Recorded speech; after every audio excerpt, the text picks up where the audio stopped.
Entrando Jesus num barco, atravessou o mar e foi para sua própria cidade. Alguns homens trouxeram-lhe um paralítico, deitado numa cama. Vendo a fé que eles tinham, Jesus disse ao paralítico: tenha bom ânimo, filho, os seus pecados estão perdoados. Diante disso, alguns mestres da lei disseram a si mesmos: este homem está blasfemando. Conhecendo Jesus seus pensamentos, disse-lhes: por que vocês pensam maldosamente em seus corações? Que é mais fácil dizer: os seus pecados estão perdoados, ou, levante-se e ande.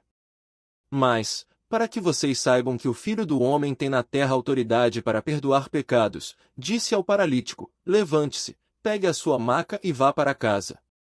Ele se levantou e foi. Vendo isso, a multidão ficou cheia de temor e glorificou a Deus, que dera tal autoridade aos homens.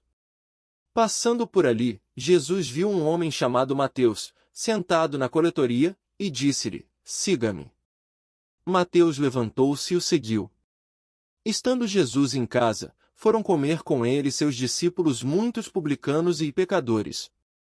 Vendo isso, os fariseus perguntaram aos discípulos dele: por que o mestre de vocês come com publicanos e pecadores? Ouvindo isso, Jesus disse: não são os que têm saúde que precisam de médico, mas sim os doentes. Vão aprender o que significa isto: desejo misericórdia, não sacrifícios. Pois eu não vim chamar justos, mas pecadores. Então os discípulos de João vieram perguntar-lhe: por que nós e os fariseus jejuamos, mas os teus discípulos não? Jesus respondeu: como podem os convidados do noivo ficar de luto enquanto o noivo está com eles? Virão dias quando o noivo lhe será tirado, então jejuarão.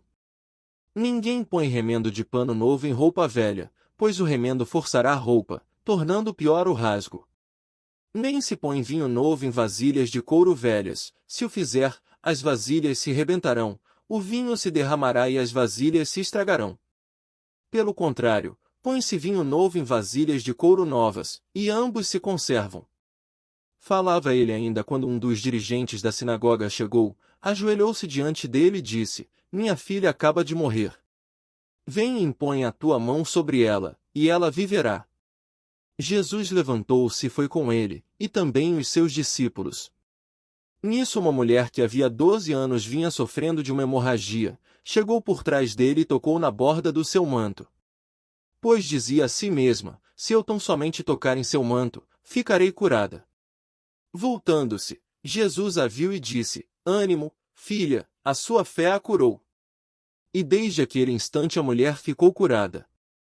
Quando ele chegou à casa do dirigente da sinagoga e viu os flautistas e a multidão agitada, disse: saiam.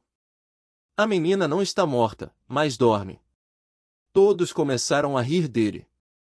Depois que a multidão se afastou, ele entrou e tomou a menina pela mão, e ela se levantou. A notícia deste acontecimento espalhou-se por toda aquela região. Saindo Jesus dali, 2 cegos o seguiram, clamando: Filho de Davi, tem misericórdia de nós. Entrando ele em casa, os cegos se aproximaram, e ele lhes perguntou: vocês creem que eu sou capaz de fazer isso? Eles responderam: sim, Senhor. E ele, tocando nos olhos deles, disse: que lhes seja feito segundo a fé que vocês têm. E a visão deles foi restaurada. Então Jesus os advertiu severamente: cuidem para que ninguém saiba disso. Eles, porém, saíram e espalharam a notícia por toda aquela região. Enquanto eles se retiravam, foi levado a Jesus um homem endemoniado que não podia falar. Quando o demônio foi expulso, o mudo começou a falar. A multidão ficou admirada e disse: nunca se viu nada parecido em Israel. Mas os fariseus diziam: é pelo príncipe dos demônios que ele expulsa demônios. Jesus ia passando por todas as cidades e povoados, ensinando nas sinagogas, pregando as boas novas do reino e curando todas as enfermidades e doenças. Ao ver as multidões, teve compaixão delas, porque estavam aflitas e desamparadas, como ovelhas sem pastor. Então disse aos seus discípulos: a seara é grande, mas os trabalhadores são poucos. Peçam, pois, ao Senhor da seara que envie trabalhadores para a sua seara.